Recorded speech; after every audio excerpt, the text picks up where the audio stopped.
Okay, so each week we welcome to our NfG stage one of our highly talented members and exciting guests to bring you something designed to benefit you and your business. Our next guest has a background in fundraising and mental health, having worked at numerous charities in the States, South America, and the UK over the past decade. So with an MSc in global mental health from King's College in London, she's currently putting her fantastic skills to use at the Oakleaf Enterprise headquarters in Guildford, who offer a range of services, including an all year round evening service for those experiencing mental health crises as a specialist alternative to an already stretched A&E. With a wealth of both hands-on experience and specialist education in the field of helping others to maintain and develop a strong, resilient mental health, with a stimulating talk on maintaining an optimal mindset through COVID-19, we bring to you Jennifer Clay. Good morning, Jennifer. Good morning. Thank you so much. I think I'm not able to screen share at the moment. Oh, there we go. Wonderful. Excellent. So I hope you all can see that. Yes, I see thumbs up. Amazing. Hello, good morning. Thank you so much, Richard. I'm going to be sharing just for a few minutes some information and practical advice on how to maintain an optimal mindset and look after your well-being, and also how to support others in your life to do the same as we continue through COVID.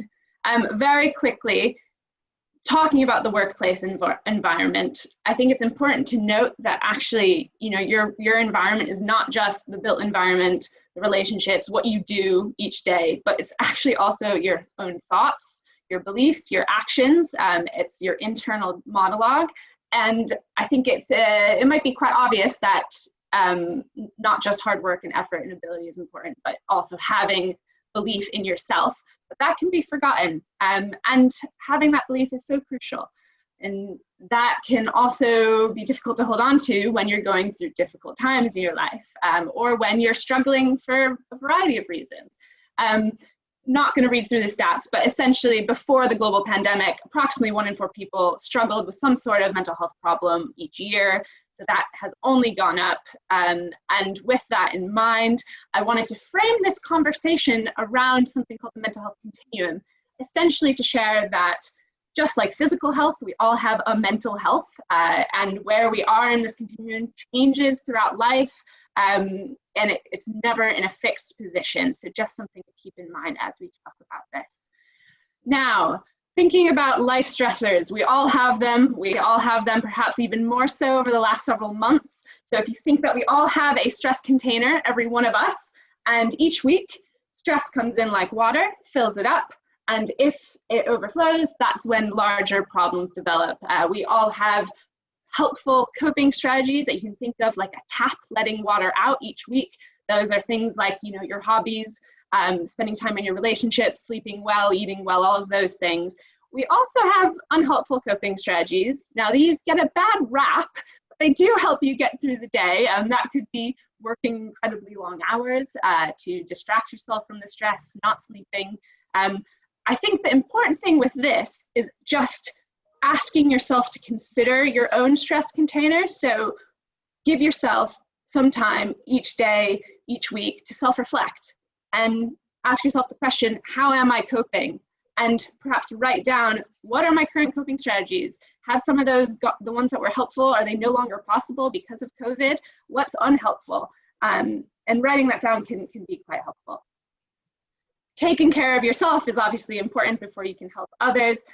Just a few tips from us at Oakleaf is to focus on what you can control. As humans, we don't like uncertainty, and right now we're living in very uncertain times. So, okay, what can you control? What you do today, what you do tomorrow, what perhaps you do next week, not thinking about, what a post-COVID life may or may not look like. We can't control the number of coronavirus cases, but we can control how much news we consume and how much time we spend thinking about that.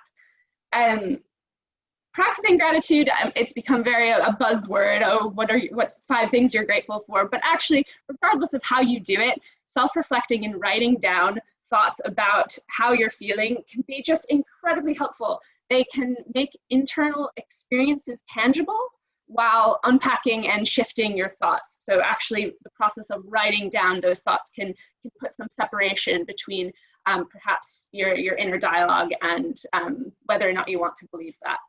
And just acknowledging your feelings. You know, I think one of the first hurdles we see is getting over viewing some emotions as negative or positive. For example, anxiety, we see it as something to fear and avoid, but actually it's a natural part of the human experience, and it's to be helpful in moderation. So getting comfortable with the uncomfortable and knowing that you will get through it can be a helpful starting place for thinking about this sort of thing. And of course, seeking additional support. There's some resources at the end of this presentation that I'll be sharing on LinkedIn as well.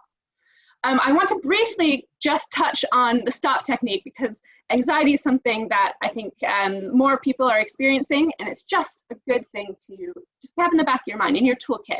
If you're starting to feel anxious, just stop, take a breath, observe what is going on. What are you anxious about? Again, writing that down, big proponent of putting pen to paper. What are you feeling? Is your chest tight?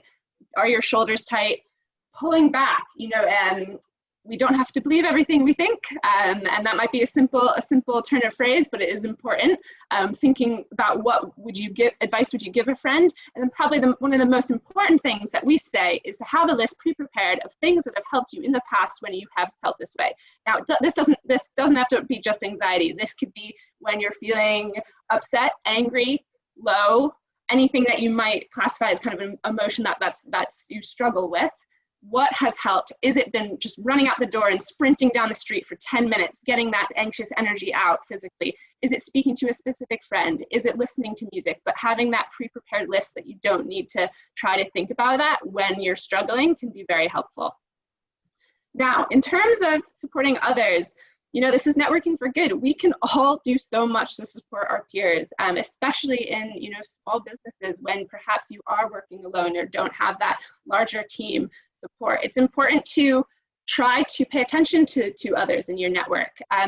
What we say is look out for changes. So for example, if someone's normally very introverted and all of a sudden they're the life of the party, joining all the Zoom calls, making tons of jokes, maybe that's hiding something, how they're feeling. I mean, maybe they're just getting really into comedy, but either way, ask. It doesn't have to be, are you struggling with your mental health or anything serious? It can just be, you know, how are you doing? Just simple. How are you coping with all of this? And inviting people to have a space to share how they're feeling and to try to listen to that, while also knowing that people have differing levels of comfort around talking about personal things, especially in the workplace environment. So it's fine to just meet people where they're at and encourage the fact that there is support. Help is always available.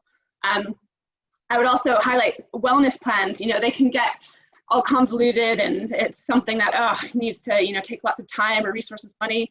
Actually, it can just mean sitting down with your mentor, your friend, your peer, your colleague, and writing down, okay, what is helpful for me in this current working situation for me to be the best that I want to be? So does that mean that every single day I'm going to make sure I take 10 minutes to walk outside?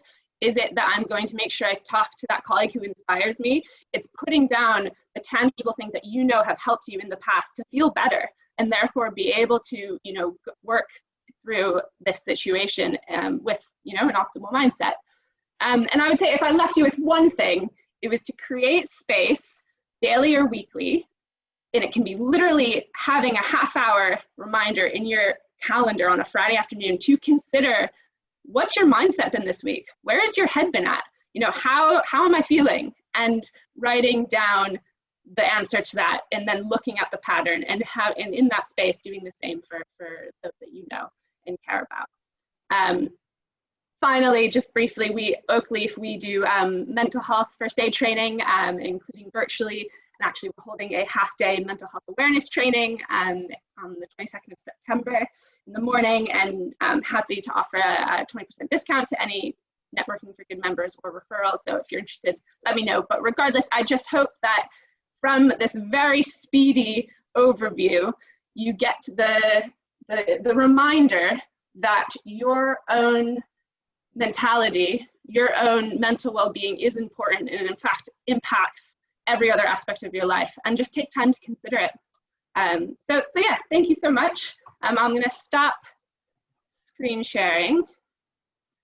There we go. Fantastic. And I'd welcome any questions if we have time, that is. Okay, do we have any questions?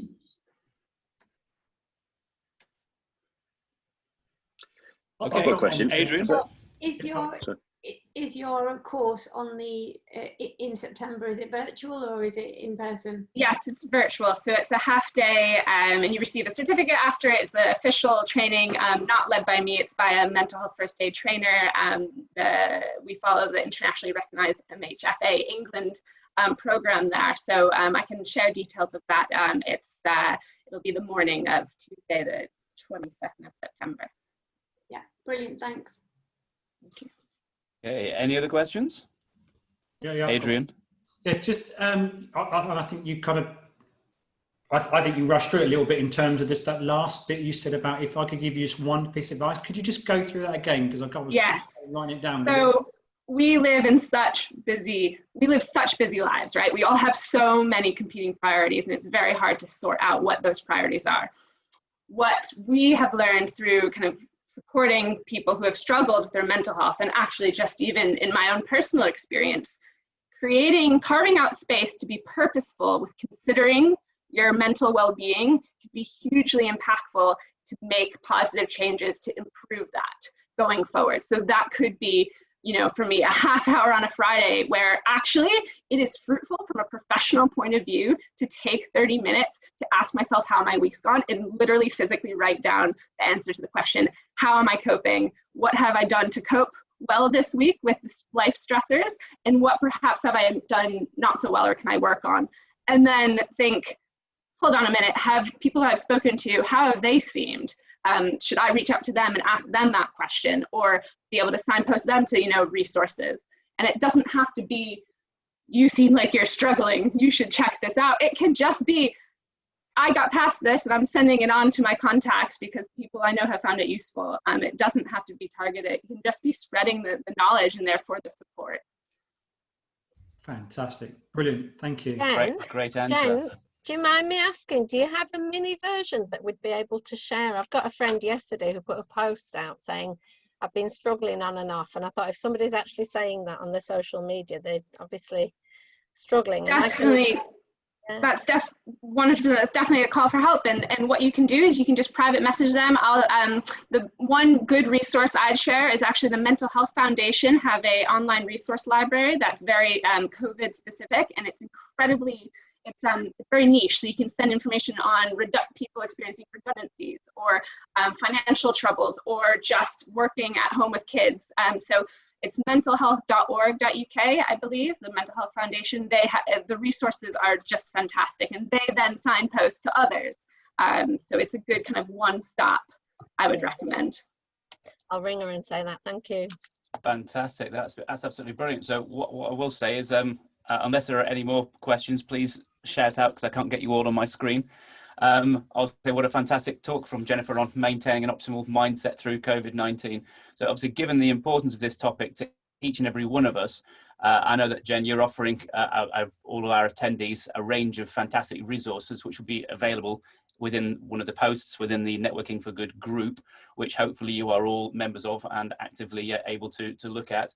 So along with the details of Oakleaf's mental health first aid courses and the other resources that you actually mentioned,